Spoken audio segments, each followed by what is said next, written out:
Hello guys, welcome है आप लोगों का voice of trading and investing के 118th एपिसोड में।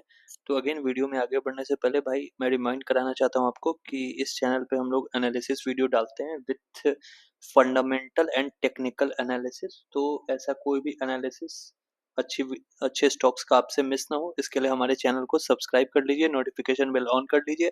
एंड अगेन हमारा ये इंस्टाग्राम पेज है, ठीक है, ट्रेडिंग गॉडजिला के नाम से। अगेन फॉलोअर्स नहीं है इस पे, मैं ऐसा कुछ ट्रेडिंग रिलेटेड नहीं डालता, बट हाँ मीम्स और एक्सटर्नल डेटाज मैं इस पे पोस्ट करता रहता हूँ। तो अगर आप इंटरेस्टेड हो तो इसको भी फॉलो कर सकते हो, ठीक है। तो चलिए आगे बढ़ते हैं। आगे जो आज हम लोग का स्टॉक का एनालिसिस है वो सर्वेश्वर फूड्स, अगेन एक माइक्रो कैप की कंपनी है। उसको एनालाइज करने से पहले आज एक बार अपना इंट्राडे ट्रेड डिस्कस कर देता हूँ आप लोगों के साथ, ठीक है। इंट्राडे ट्रेड में आप देखोगे ना तो 15 मिनट के चार्ट पे ये निफ्टी का रेजिस्टेंस है। अगेन धन में ये मैंने 15 मिनट पे ड्रॉ किया ना, और 5 मिनट्स या फिर 1 मिनट के चार्ट पे दिखता नहीं है, तो ये हम लोगों का रेजिस्टेंस है। इसको मैंने यहाँ ब्लू लाइन से मार्क किया, ठीक है। अब हम लोग आते हैं 1 मिनट के टाइम फ्रेम पे, ठीक है, क्योंकि सुबह सुबह मैं ज्यादातर ट्राई करता हूँ कि 1 मिनट के टाइम फ्रेम पे कुछ भी ट्रेड करूँ। तो यहाँ पे आप देखोगे तो 1 मिनट का एक रेंज बना, ठीक है। उस रेंज के अंदर 1 2 3 4 5 6 7 8 9 10 कैंडल का कंसोलिडेशन होता है और ब्रेकआउट आता है। ब्रेकआउट के बाद मैं वेट करता हूँ थोड़ा सा, कंसोलिडेशन के बाद फर्दर कंटिन्यूएशन आए तो मैं ट्रेड करता हूँ। वो कंटिन्यूएशन मेरे को यहाँ पे मिलता है, ठीक है। यहाँ पे मैंने एंट्री की with this stop loss 40 rupees का। Again 40 rupees in the sense 40 points का। प्रीमियम में अप्रोक्स आपको 20-25 रुपए, 20 या 19 रुपए का रिस्क होगा। और उसके बदले यहाँ पे अच्छा खासा 53.90 ये 1:1.32 का टारगेट मिला, पुल बैक हुआ और फिर आप देख रहे हो ये साइडवेज हो गया, ठीक है। साइडवेज हो गया, मैंने साइडवेज में यहाँ पे इस जगह पे इसका पोजीशन को मैंने अपनी काट दिया है। अगेन उसके बाद आप देखोगे ना तो दिन भर 1 मिनट के चार्ट पे तो अच्छा अच्छा मोमेंटम दिख रहा है आपको, बट 5 मिनट्स के चार्ट पे आप देखोगे तो आज कुछ वैसा मोमेंट जनरेशन नहीं हुआ। एक ये मोमेंट जनरेट हुआ, फिर एक ये मोमेंट, फिर एक ये मोमेंट और फिर एक ये मोमेंट जनरेट हुआ। अगेन आप हर मोमेंट को कैप्चर नहीं कर सकते हो, ठीक है। हर मूवमेंट को आप कैप्चर नहीं कर सकते हो, ठीक है। अगला मेरा ट्रेड था एक एम्फेसिस, भी मैंने ट्रेड किया था जहां पे मेरे को लॉस हुआ है। अगेन लॉस बुक किया है मैंने। हाँ, ये हम लोगों का एम्फेसिस का ट्रेड है, ठीक है। यहाँ पे मैंने बाई किया था। अगेन यहाँ पे आप गौर करोगे मैं प्री अज्यूम करके मैंने ट्रेड किया। अगेन प्री अज्यूम मतलब क्या, मेरे को लगा कि ब्रेकआउट आ जाएगा। ये एक रेजिस्टेंस बचा हुआ था 2244 का, जो कि नहीं निकला, और उसके बाद अगेन स्टॉप लॉस सेट, बात खत्म, ठीक है। तो प्री अजम्पशन का ट्रेड बिना कंफर्मेशन के ऐसे ही होता है। और एक ट्रेड अगेन स्टॉक में ही लिया है मैंने, ट्यूब इन्वेस्टमेंट का, जिसमें ब्रेक इवन पे एग्जिट करना पड़ा है। अगेन ये है मेरा ट्रेड, ठीक है, ट्यूब इन्वेस्टमेंट का, ठीक है। यहाँ पे ब्रेकआउट आता है 1:1 लास्ट में आया। अगेन स्टॉक ने क्या बोलता हूँ इसको, स्टॉप लॉस सेट नहीं किया है बट साइडवेज रहा। लास्ट में मैंने यहाँ पे 71-70 के आसपास एग्जिट कर दिया बिकॉज ऑफ इंट्राडे टाइमिंग जो स्क्वायर ऑफ हो जाता है, ठीक है। तो ठीक है, एक लॉस था, निफ्टी कटेड प्रॉफिट में निकला और ये ब्रेक इवन पे निकला, ठीक है। अब आ जाते हैं अपने टॉपिक पे जो है अपना सर्वेश्वर फूड्स, ठीक है। तो डेटा पे बात करेंगे। सर्वेश्वर फूड क्या है, small cap. Again small cap बोला जाता है बट मेरे लिए ये माइक्रो कैप की एफएमसीजी कंपनी है, जो mainly basmati rice organic food का एक एक्सपोर्ट बिजनेस में काम करती है, ठीक है। कंपनी का focus premium Himalayan basmati organic category पे है, ठीक है। बेसिकली ये बासमती राइस बनाती है, ठीक है, प्लस उसको एक्सपोर्ट भी करती है, ठीक है। अब आ जाते हैं इसके बेसिक बेसिक फंडामेंटल्स पे, ठीक है। तो ट्रेडिशनल बासमती राइस, अगर आप इनका प्रोडक्ट कैटेगरी देखोगे तो ट्रेडिशनल बासमती राइस, 1121 बासमती, पूसा बासमती करके आता है, Sharbati basmati, organic food products under the Nimbark brand, ठीक है। इनका एक ब्रांड भी आता है निम्बर्क, उसके अंडर ये सब कुछ होता है। और बेसिकली सबसे अच्छी बात जानते हो क्या है, ये कंपनी जन्नत में बेस्ड है। जन्नत इन द सेंस कश्मीर में, ठीक है, कश्मीर बेस्ड कंपनी है ये, ठीक है। कश्मीर बेस्ड कंपनी है सर्वेश्वर फूड्स। अगेन अब आते हैं इसके डेटा पे, ठीक है। तो FY26 में Q3, ठीक है, FY26 Q3 में कंपनी ने लगभग 328 करोड़ का रेवेन्यू रिपोर्ट किया है। ईयर ऑन ईयर जो कि 16% का ग्रोथ है, जो कि अच्छा ग्रोथ है, ठीक है। ईयर ऑन ईयर 60% का ग्रोथ है, जो कि अच्छा ग्रोथ है, ठीक है। उसके बाद 9 मंथ FY26 का रेवेन्यू 966 करोड़ तक पहुंचा है और नेट प्रॉफिट में 33% की ग्रोथ कैप्चर हुई है। अगेन नेट प्रॉफिट में 33% की ग्रोथ कैप्चर हुई है, जो कि अच्छी बात है। ठीक है, अगेन पिछले साल FY25 में एनुअल रेवेन्यू लगभग 1137 करोड़ था, जो कि पॉजिटिव था। ठीक है, अब आ जाओ इसके कंपनी के पॉजिटिव पे। तो राइस एक्सपोर्ट डिमांड में बहुत ज्यादा बेनिफिट मिलता है, ऑर्गेनिक फूड सेगमेंट में बहुत अच्छा ग्रोथ है इस कंपनी का, और रेवेन्यू ग्रोथ भी कंसिस्टेंट है। अगेन स्मॉल कैप में सबसे बड़ी दिक्कत क्या होती है, रेवेन्यू और प्रॉफिट ग्रोथ की कंसिस्टेंसी, मतलब हर लगभग 6 महीने 7 महीने लगातार प्रॉफिट आना। स्मॉल कैप कंपनी है तो लॉसेस भी होते हैं, बट अगेन कंसिस्टेंसी इस कंपनी में है। ठीक है, बट रिस्क क्या होता है, स्मॉल कैप होने की वजह से relating potential high, but risk बहुत ज्यादा होता है। ठीक है, मार्जिन पे बहुत ज्यादा असर होता है इन लोगों पे। ठीक है, प्लस राइस बिजनेस ना कमोडिटी लेवल बिजनेस, और कमोडिटी का जो बिजनेस होता है ना, फॉर एग्जांपल आप मान लो जैसे सिर्फ राइस की बात नहीं है, आटा गेहूं, सॉरी आटा चावल हल्दी, ठीक है, इनमें बहुत ज्यादा वोलेटिलिटी रहती है। ठीक है, मार्जिन इनके बहुत ज्यादा वोलेटाइल रहते हैं। उसके बाद डेट और वर्किंग कैपिटल का रिक्वायरमेंट भी हाई रहता है। अगेन डेट और वर्किंग कैपिटल का रिक्वायरमेंट्स भी बहुत हाई रहता है। प्लस स्मॉल कैप स्टॉक होने के चक्कर में क्या होता है ना, इन स्टॉक्स में आपको क्या बोलते हैं, ऑपरेटर की एक्टिविटी बहुत ज्यादा होती है। अगेन इनको मूव करना बहुत आसान होता है। ठीक है, स्मॉल कैप के स्टॉक्स को मूव करना बहुत ही ज्यादा आसान होता है। आपको उसका एग्जांपल मैं दिखा सकता हूँ, आदिनाथ टेक्सटाइल्स। ये एक स्टॉक था जो मैं जब मैं स्टार्टिंग डेज में आया था ट्रेडिंग लाइन में, तब मैं इसको ट्रैक करता था। मेरे को लगता था वाओ ये तो बहुत ज्यादा चल रहा है भाई, इसी में तो कमाना है। ठीक है ना, ये ये आप जब इसका चार्ट देखोगे ना 2021 का यहाँ पे, और सेम आप जाके स्क्रीनर पे आप देखोगे तो कंपनी का कोई सेल्स नहीं हो रहा था। अगेन क्या हो रहा था ना, कंपनी कुछ बेच रही थी ना इसे कोई प्रॉफिट हो रहा था, बस स्टॉक 3 का 100 पे गया। ठीक है, अब 100 पे लोगों ने खरीदा और वो वापस 3 पे आ चुका है। ठीक है, तो इसीलिए स्मॉल कैप में क्या होता है, ये as a investor point of view बता रहा हूँ। आपने नीचे में ले लिया तब तो कोई बात नहीं है, सर्किट लग रहा है चलो ठीक है, बट सर्किट लग रहा है, अच्छे वैल्यूएशन अच्छे रिजल्ट्स पे लगता है तो सही रहता है। ठीक है, उसके बाद अगला इसका रिस्क क्या है, एक्सपोर्ट पॉलिसी अगर गवर्नमेंट बदल देती है या फिर उस पर टैक्स लगा देती है, तो अगेन सर्वेश्वर फूड्स के लिए, जो भी कंपनी, सिर्फ सर्वेश्वर ही नहीं, जो भी कंपनी ऐसा कुछ करती है एक्सपोर्ट का बिजनेस, उसको प्रॉब्लम आएगा। ठीक है, ये हो जाता है।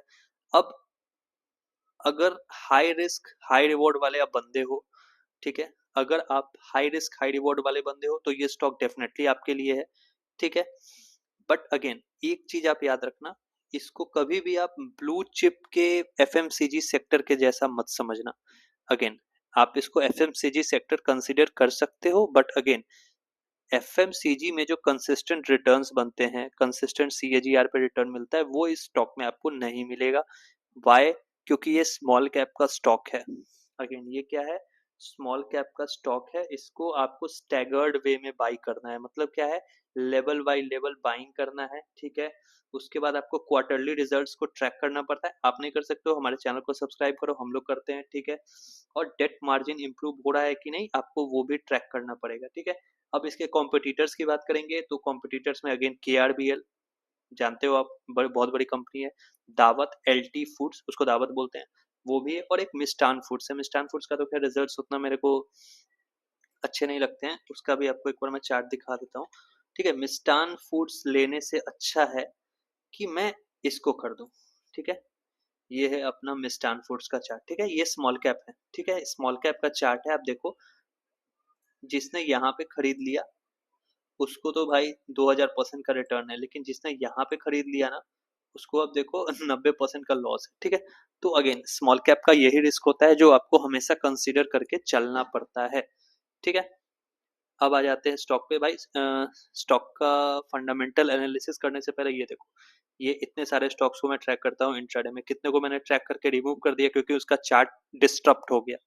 डिस्टर्ब हो गया मतलब क्या है, अब जैसे आप PI इंडस्ट्री को देखोगे 5 मिनट टाइम फ्रेम पे, अब देखो ये साइडवेज है। ठीक है, ये साइडवेज है। कितना अच्छा कितना ऐसा स्टॉक है जो मेरा स्ट्रक्चर अजीब बना के ऊपर जा रहा होगा, मेरे को पता है इस स्ट्रक्चर पे मेरे को ट्रेड नहीं मिलेगा, स्टॉप लॉस 2% का है, मैं उसको एग्जिट कर देता हूँ अपने वॉच लिस्ट है। ठीक है, तो इंट्राडे ट्रेडिंग में बहुत ज्यादा नाटक है। ठीक है, स्टार्ट करने से पहले डेफिनेटली आपको देखना पड़ेगा कि हाँ इतना आप लोड ले पाओगे कि नहीं, इतने सारे स्टॉक्स को एक दिन में ट्रैक कर पाओगे या फिर नहीं। ठीक है, अब आ जाते हैं सर्वेश्वर पे। तो एज आई से NSE BSE दोनों पे लिस्टेड है, 2004 में इनकॉर्पोरेट हुई थी, कश्मीर बेस्ड कंपनी है, ठीक है, 450 करोड़ का मार्केट कैप है। अब आते हैं वैल्यूएशन इज वेरी इंपॉर्टेंट, ठीक है, फॉर मी वैल्यूएशन मैटर्स, ठीक है, और आपके लिए भी करना चाहिए, ठीक है, खास करके स्मॉल कैप के शेयर में। आप अगर लार्ज कैप का कोई शेयर महंगा वैल्यूएशन पे भी ले लेते हो तो ये पता है कि आज नहीं, कल नहीं, 2 साल 3 साल बाद आपका दाम आ जाएगा। बट अगर आप स्मॉल कैप या फिर माइक्रो कैप का कोई स्टॉक ले रहे हो और वो वैल्यूएशन वाइज आप समझो महंगा ले रहे हो, आप तो बहुत बड़ी गलती कर रहे हो आप, ठीक है। तो अगेन 450 करोड़ का मार्केट कैप है, करंट प्राइस 3.65, आप हाई लो देख ही रहे हो, स्टॉक पी है 13.6, ठीक है, बुक वैल्यू 3.7 है, अभी 3.65 चल रहा है, बुक वैल्यू के पास चल रहा है स्टॉक, ठीक है। ये बहुत कम में होता है। एक कंपनी थी अरविंद अरविंद लिमिटेड, ठीक है, उसका प्राइस था 80 और बुक वैल्यू ऐसे ही और 80 चल रहा था और बुक वैल्यू था उसका लगभग आई थिंक 75 के आसपास। उसको मैंने वहां पे लिया, ठीक है, बाद में वो स्टॉक 400 गया, मैंने उसको बेचा और अभी वो वही 300 400 गया। अब तो मैं उसको ट्रैक भी नहीं करता। तो बुक वैल्यू के पास अगर आपको कोई फंडामेंटली स्ट्रांग कंपनी मिलती है तो डेफिनेटली आपको उसको एज अ गो बोलना चाहिए, ठीक है।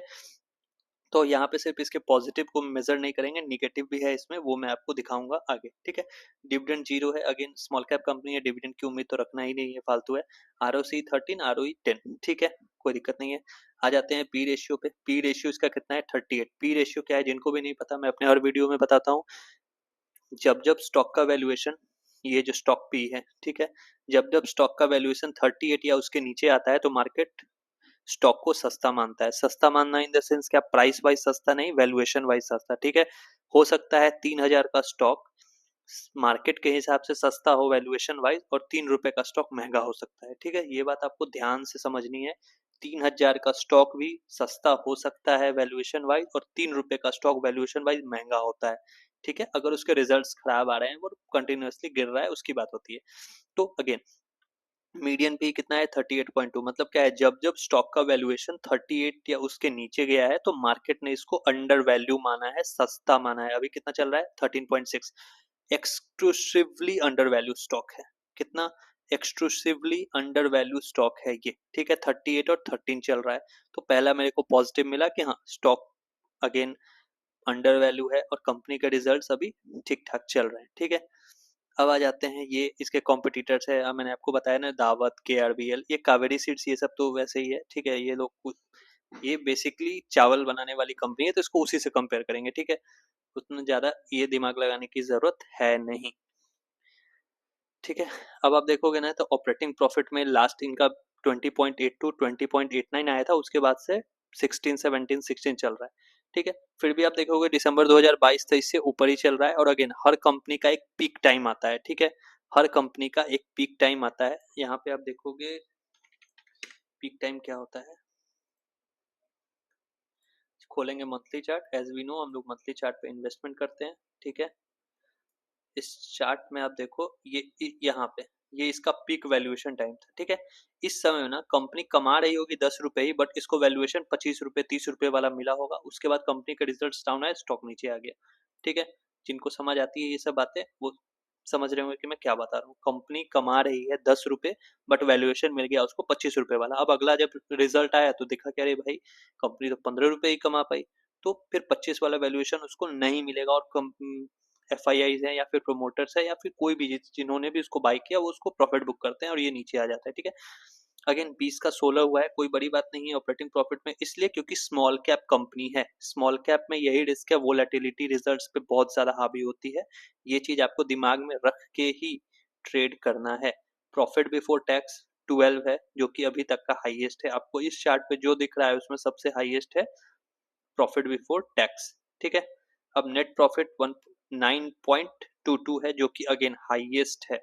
आपको जो इस चार्ट पे दिख रहा है उसमें 9.22 हाईएस्ट है, ठीक है। EPS 0.7 आप देखो हाईएस्ट है, 0.7 0.7 0.7 0. मतलब कंपनी अपने हाईएस्ट एवर EPS पे बैठी है। EPS मतलब अर्निंग पर शेयर, ठीक है। अब आ जाते हैं आपको, ये है अपना साल दर साल का, ठीक है। इसमें 72 था, अभी 68 है, अभी पूरा साल बीता नहीं है, ठीक है। अब मेजर जो आपको मैं दिखाऊंगा ना, लाइबिलिटीज आप देखो बढ़ रही है, ठीक है। अगेन लाइबिलिटीज बढ़ रही है, एसेट्स भी ये लोग बढ़ा लेते हैं, ठीक है। 98 का 123 हो गया, रिजर्व देखो 184 का 340 हो गया। रिजर्व्स अगेन कंपनी जो अपने आप को बचाने के लिए जो पैसे रखती है वो रिजर्व्स होता है। बोरोइंग्स जो कंपनी लोन वोन लेती है 326 का घट के 265 हो चुका है। ठीक है, इस क्वार्टर में अगेन वो अप डाउन हो रहा है, इसलिए अप डाउन हो रहा है, अगेन फिर बोलूंगा स्मॉल कैप की कंपनी है। ठीक है, अदर एसेट्स देखोगे 891 का 1112 हो गया है। ठीक है, अब आ जाते हैं अपने मेजर डेवलपमेंटल डेटा पे जो कि होता है प्रोमोटर्स का। अब आपको दिखेगा कि प्रोमोटर्स अच्छे खासे शेयर बेच रहे हैं इस स्टॉक में। ठीक है, क्या हो रहा है 51 51 40 40 40। ठीक है, अच्छा खासा पिछले साल से अभी तक में प्रोमोटर ने 10% का हिस्सा बेच दिया है 11% का। ठीक है, एफ आई आईज बेच के, डी आई आईज थे ही नहीं, पब्लिक जो कि 41 थी वो अब 58 है। ठीक है, मतलब क्या है आपको सेम सब कुछ दिख रहा है यहाँ पे। जितना परसेंट ऑफ हिस्सा प्रोमोटर्स और एफ आई आईज ने बेचा उतने परसेंट का हिस्सा D I I sorry public ने खरीद लिया है। ठीक है, अब एफ आई आईज और प्रोमोटर्स ने कहाँ बेचा, यहाँ पे बेचा। ठीक है, एफ आई आईज और प्रोमोटर्स ने स्टॉक को कहाँ बेचा, यहाँ पे बेचा। यहाँ पे धीरे धीरे वो बेच रहे हैं। ठीक है, और रिटेल क्या हो रहा है, थोड़ा सा बाइंग पे खरीद ले रहा है, थोड़ा सा बाइंग पे खरीद ले रहा है, और अब वो ट्रैप हो रहा है। क्यों, ये इसलिए होता है क्योंकि आपको एक प्रॉपर लेवल की नॉलेज नहीं है, आपको वैल्यूएशन की नॉलेज नहीं है कि किस वैल्यूएशन पे कब ये स्टॉक लेना है, नहीं लेना है। ठीक है, तो वो आपको सीखना पड़ेगा, उसके लिए आपका भाई है यहाँ पे। ठीक है, मैं अभी वही वैल्यूएशंस की बात कर रहा था कि अभी अब जाके स्टॉक सस्ता हुआ है। जिन लोगों ने भी यहाँ पे लिया, यहाँ पे लिया, उन्होंने महंगे वैल्यूएशन पे स्टॉक को लिया है, तो लिया है तो फंसे हैं। ठीक है, अब आपके लिए मौका है कि स्टॉक नीचे मिल रहा है और सस्ते वैल्यूएशन पे मिल रहा है, तो आपको लेना है। लेना है किस सूरत में, किस कंडीशंस पे लेना है, अभी वो भी हम लोग डिस्कस करेंगे। तो जनरली मेरा टेंस क्या रहता है प्रोमोटर होल्डिंग को लेके, कि अगर पब्लिक के पास ज्यादा शेयर है, अगेन अगर पब्लिक के पास ज्यादा शेयर पैटर्न में ज्यादा होल्डिंग्स है, तो वो मैं एज उसको निगेटिव मानता हूँ। ठीक है, अगर पब्लिक के पास ज्यादा शेयर है तो मैं उसको निगेटिव मानता हूँ। तो मैंने आपको बोला निगेटिव की बात करेंगे, तो ये मेरे को एक निगेटिव दिखता है शेयर होल्डिंग पैटर्न में। ठीक है, प्रोमोटर्स को क्या था, उनको एक्स्ट्रा वैल्यूएशन मिला, उन्होंने ऊपर में प्रॉफिट बुक कर लिया। ठीक है, वो उनका राइट है, और आपका क्या राइट है, आपका राइट है आपको समझना है कि मेरे को सही वैल्यूएशन पे स्टॉक को लेना है। ठीक है, अब आते हैं हम लोग चार्ट पे। चार्ट पे हम लोग करेंगे इन्वेस्टमेंट करेंगे हम लोग मंथली चार्ट पे। तो मंथली चार्ट पे हम लोग पहले एक अच्छा खासा सपोर्ट ढूंढेंगे जो कि यहाँ पे मेरे को दिखता है। ठीक है, आईपीओ आया। ठीक है, हाई वैल्यूएशन पे, उस समय के हाई वैल्यूएशन पे आया होगा, profit booking I, cup and handle pattern बना। अब देखो यहाँ पे कप और ब्रेकआउट आया, और ब्रेकआउट के बाद ये फट गया। ठीक है, अभी बहुत लोग ना आईपीओ ब्रेकआउट स्ट्रेटेजी भी ट्रेड करने लगे हैं। ठीक है, मैं भी करता हूँ कभी कभी अच्छे स्टॉक्स में, जहाँ पे मेरे को ट्रेंड अच्छा दिखता है। उसका क्या होता है, अगर कोई स्टॉक आईपीओ के प्राइस से नीचे गिर गया और जब उसका ब्रेकआउट आता है, आईपीओ के प्राइस से वो ऊपर जाता है, ब्रेकआउट आता है, क्लोजिंग बेसिस पे अच्छा स्टॉप लॉस रहता है, तो उम्मीद रहती है कि उसमें अच्छा मूव आएगा। और यहाँ भी क्या हुआ है, एक अच्छा खासा मूव हम लोगों को 3 रुपए से 347 तक का मिला है। 347% का रिटर्न मिला है। अगेन रिजल्ट्स डाउन है, प्रॉफिट बुकिंग आई। अब मेरे लिए ये स्टॉक अभी सपोर्ट के आसपास घूम रहा है, और ये मेरे लिए अच्छा लेवल है लेने का। ठीक है, ये मंथली सपोर्ट के पास स्टॉक आ चुका है। ठीक है, अब देखो एक होता है ब्रेकआउट के बाद ना रीटेस्ट होता है, रीटेस्ट के बाद स्टॉक आगे बढ़ता है। ठीक है, तो यहाँ ब्रेकआउट तो आया बट रीटेस्ट कभी नहीं हुआ है स्टॉक का। इस सपोर्ट का रीटेस्ट कभी भी नहीं हुआ है। ठीक है, वो अब हो चुका है। ठीक है, मार्च में, अप्रैल में स्टॉक ने रिटेस्ट किया है उसी सपोर्ट पे, और एग्जैक्टली उस सपोर्ट पे बाइंग आई है। ठीक है, उसी सपोर्ट पे बाइंग आई है। तो मेरे लिए जो पहला बाइंग का लेवल रहेगा वो 2 रुपए 60 पैसे से 2 रुपए 50 पैसे तक रहेगा। अब अगर मैं स्मॉल कैप का स्टॉक लेता हूँ, तो मैंने हर बार बताया है कि अगर हम स्मॉल कैप का स्टॉक एनालाइज कर रहे हैं, तो मैं पहला इन्वेस्टमेंट करूंगा जब स्टॉक अपने हाई से 70% डाउन रहेगा। ठीक है, अपने हाई से 70% डाउन रहेगा, तब मैं पहला इन्वेस्टमेंट करूंगा। ये स्टॉक मेरे को 83% डाउन पे मिल रहा था, हम लोग के रेडार पे लेट आया है, कोई बात नहीं है। ठीक है, अभी ही मैं अगर देखूँ तो ये कितने परसेंट डाउन पे मिल रहा है, 77% डाउन पे मिल रहा है, ठीक है। बट सपोर्ट काफी दूर है और नीचे से आप देखोगे ना तो 65% के लगभग का इसमें बाउंस आया हुआ है। आई थिंक कितने परसेंट है सपोर्ट पे से, जो हम लोगों का बाइंग लेवल है वहां से, हाँ लगभग 70% का स्टॉक ने बाउंस दे दिया है। अगेन देखो, मंथली सपोर्ट अच्छा लेवल, रिजल्ट्स अच्छे, वैल्यूएशन सस्ते, 70%, ठीक है। ये होता है कॉम्बिनेशन गुड स्टॉक, ठीक है। अगेन मैं ये नहीं कह रहा कि ये मल्टीबैगर बनेगा, बट यही रिस्क होता है स्मॉल कैप स्टॉक्स में, ठीक है, कि आपको वैल्यूएशन वाइज देख के लेना है, फिर आपको स्टॉक पे छोड़ देना है, देखना है वो क्या करता है। तो फिलहाल मेरे को लेकिन लेना कहाँ पे है, मैं इसको लूंगा 3 रुपए से 2 रुपए 30, 2 रुपए 50 पैसे के बीच में, ठीक है। डेली चार्ट खोलेंगे, जब स्टॉक इस जोन में आता है, जो कि आएगा, अगेन आना चाहिए, ये 3 रुपए से 2.50, ये जो मोटा सा जोन मैंने मार्क किया, इसमें अगर आपको स्टॉक मिलता है तो आपको डेफिनेटली इसको लेना चाहिए। इतनी बड़ी रैली 70% के बाद ये प्रॉफिट बुकिंग दिखाएगा और प्रॉफिट बुकिंग आ सकती है, ठीक है, और आती भी है। प्लस हो सकता है एक स्टॉक डायरेक्टली रिकवरी नहीं करता है, डबल बॉटम भी बनाता है, हो सकता है इसके नीचे जाके ट्रैप करे, फिर ऊपर ले ले और तब साइडवेज होके निकले, तो कुछ भी हो सकता है। हमें क्या है, अपने वैल्यूएशन और रिजल्ट्स के हिसाब से इसको लेना है। तो मेरे लिए स्टॉक क्या है, स्मॉल कैप है, तो स्मॉल कैप का मेरा क्या फंडा है, 70% या उससे नीचे डाउन मिलेगा तो मैं लूंगा। स्टॉक अभी 73% डाउन है, मेरे जोन में आ जाएगा तो लगभग 80% डाउन रहेगा, तो डेफिनेटली इसको एज अ बाई है, ठीक है। अब मैं 70% डाउन के बाद अगर मेरे पास 1 लाख है लगाने के लिए, ठीक है, तो इस लेवल पे जो 3 रुपए से 2.5 रुपए के आसपास है, यहाँ पे मैं 70,000 रुपए से इसको बाई करूंगा। 70,000 से क्यों बाई करूंगा मैं आपको बताऊंगा, ठीक है। 70,000 से बाई करूंगा, और अगर स्टॉक नीचे आता है तो चूंकि ये स्मॉल कैप का स्टॉक है, तो अगर मेरे दाम से 30% का करेक्शन और होता है, ठीक है, अगर मेरे दाम से 30% का करेक्शन और होता है, ठीक है, जो कि आपको लेके आएगा लगभग 2 रुपए के आसपास, तो वहां पे मैं सेकेंड लेग ऑफ बाइंग करूंगा, ठीक है। फर्स्ट लेग ऑफ बाइंग 3 रुपए से 2.5 रुपए के बीच में, सेकेंड लेग ऑफ बाइंग 2 रुपए के आसपास, ठीक है, क्योंकि वहां पे मेरे को एवरेज करने का अच्छा खासा अपॉर्चुनिटी मिलेगा। स्टॉक मेरे दाम से 30% डाउन रहेगा। अगर स्टॉक उसके नीचे जाने लगता है तो फिर मैं इसको एवरेज नहीं करूंगा।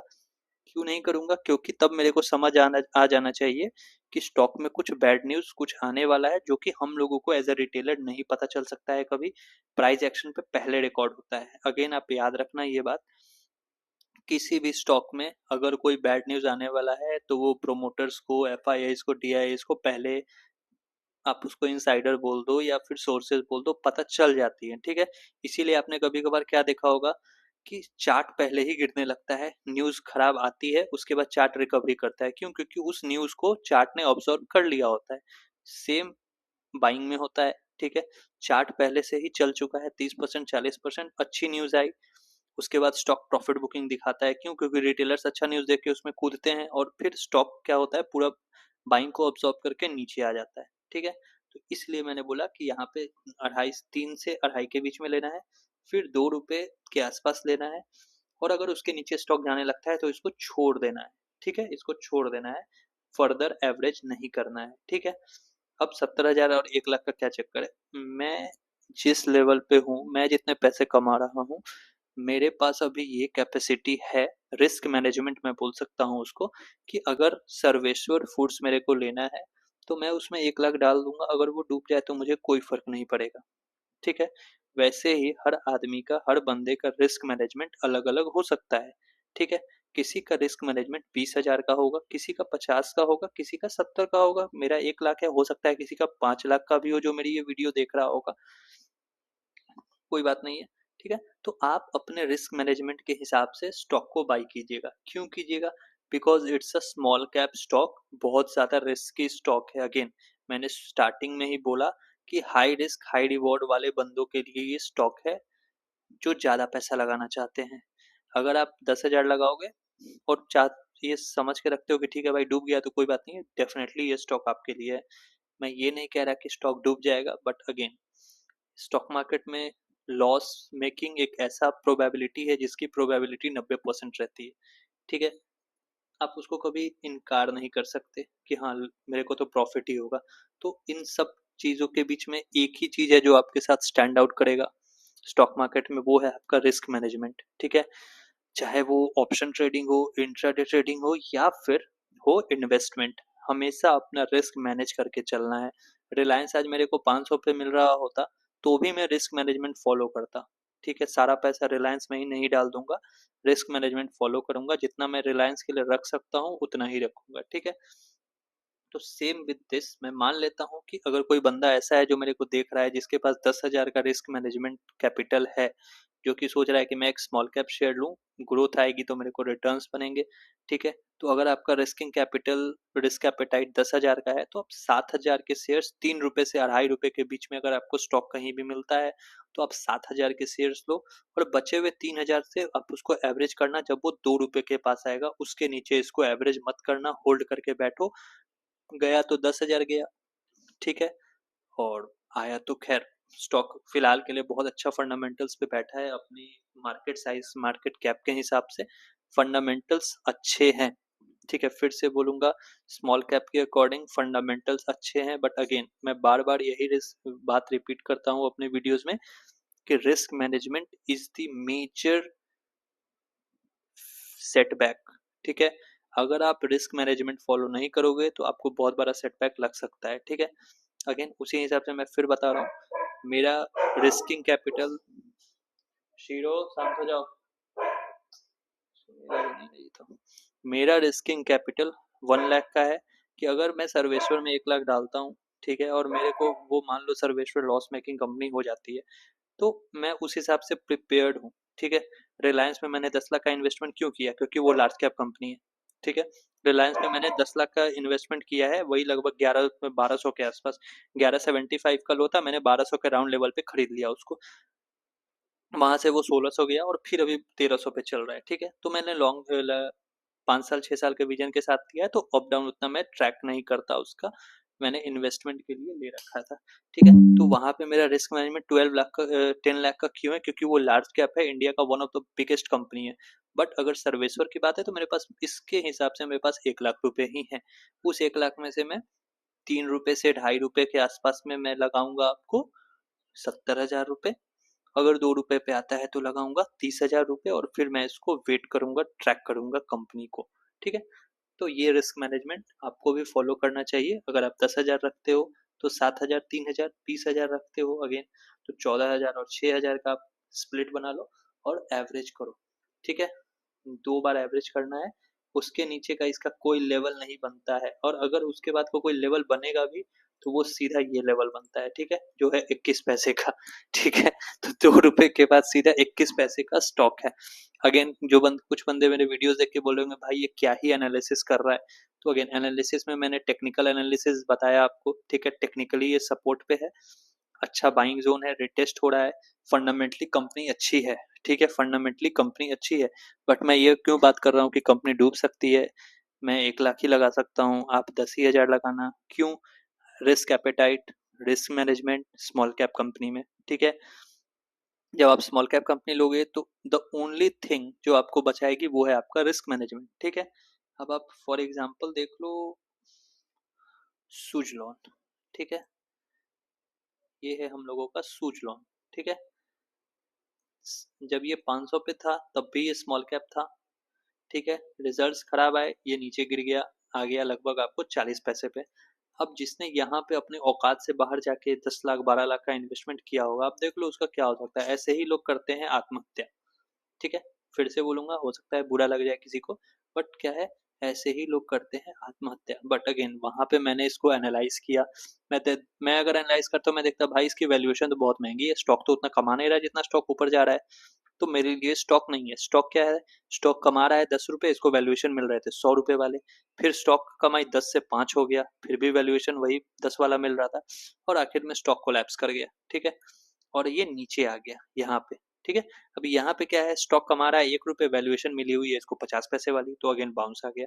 तो वैल्यूएशन इज वेरी इंपॉर्टेंट, ठीक है? And second thing is risk management, ठीक है? In small cap companies Suzlon भी था।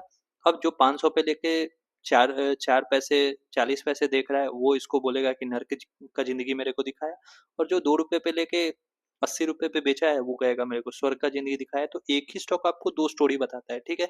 एक स्टोरी वो है जो ये 2008-9 में दिखाया और एक स्टोरी वो है जो ये 2024 में दिखा रहा है, ठीक है? इन सब के बीच में बचा कौन है? जिसके पास है रिस्क मैनेजमेंट, जिसका रिस्क मैनेजमेंट इंटैक्ट है, ठीक है? इसीलिए मैंने बोला risk management is the prior thing, ठीक है? स्मॉल कैप का स्टॉक ले रहे हो, चाहे ये है, ट्राइडेंट है या कोई भी स्मॉल कैप का स्टॉक आप उठाते हो, पीएफसी का भी मैंने 1 साल पहले एनालिसिस वीडियो डाला है, आप वहाँ भी जाके देखो मैं यही बात बोल रहा हूँ, ठीक है? सॉरी पीएफसी कह रहा हूँ, पीटीसी या कुछ तो ऐसा था, अभी मेरे को नाम याद नहीं आ रहा है, पीसी ज्वेलर्स, ठीक है? पीसी ज्वेलर्स का मैंने एनालिसिस किया था, उसमें मैंने बोला था कि स्टॉक टेक्निकली अच्छे जगह पे है, आप इसको ले सकते हो, बट फंडामेंटली स्टॉक में कुछ भी नहीं है और पता नहीं उसके बाद से मेरे को लग रहा है ये तो गिर ही रहा है तब से, ठीक है? कितने लेवल पे मैंने वीडियो बनाए थे मेरे को तो याद भी नहीं है बट बना हुआ है, ठीक है? तो वहाँ पे भी मैंने इन्वेस्टर्स को वीडियो बना के वार्न किया था कि उतने ही लगाओ कि अगर डूब भी जाए तो कोई टेंशन नहीं है। सेम वही बात सर्वेश्वर फूड्स के लिए भी है। कंपनी बहुत सारी चीज़ों में पॉजिटिव है, ठीक है? कंपनी में पॉजिटिव है, कंपनी सपोर्ट पे है, मंथली सपोर्ट पे है, बट रिस्क मैनेजमेंट जो भी आपका 10,000 20,000 है उसके अकॉर्डिंग ही लगाना। 10,000 है तो 7,000, ठीक है? और बचे हुए 3,000 का आप नीचे एवरेज कर सकते हो, ठीक है? ताकि अगर लॉस हो, नीचे जाने लगे कंपनी, कंपनी के फंडामेंटल्स खराब हो जाए, मुझे नहीं पता, हो सकता है कंपनी के प्रमोटर्स का मन बदल जाए, वो चोरी कर ले कंपनी में से, पैसे निकाल ले, कुछ भी कर सकते हैं वो लोग, बिकॉज इसमें F I I D eyes नहीं है, सिर्फ और सिर्फ प्रोमोटर्स हैं, रिटेलर्स के हाथ में कुछ नहीं होता है इस ऐसे स्टॉक में। तो उस समय में आपका लॉस मात्र 10,000 का होगा, मेरा लॉस मात्र 1 लाख का होगा, ठीक है? तो मेरी कैपेसिटी ज़्यादा है तो मैं ज़्यादा लगाऊंगा, आपकी कैपेसिटी रिस्क मैनेजमेंट कम है तो आप कम लगाओ, ठीक है? जितना प्रॉफिट आएगा it's a well to do thing, ठीक है?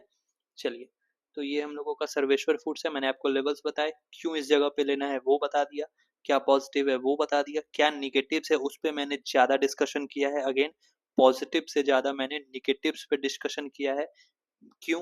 क्योंकि लोग पॉजिटिव सुन के निकल लेते हैं, निगेटिव्स कोई सुनना नहीं चाहता और मैं बार-बार आपके दिमाग में निगेटिव्स ही डालना चाहता हूँ, ठीक है?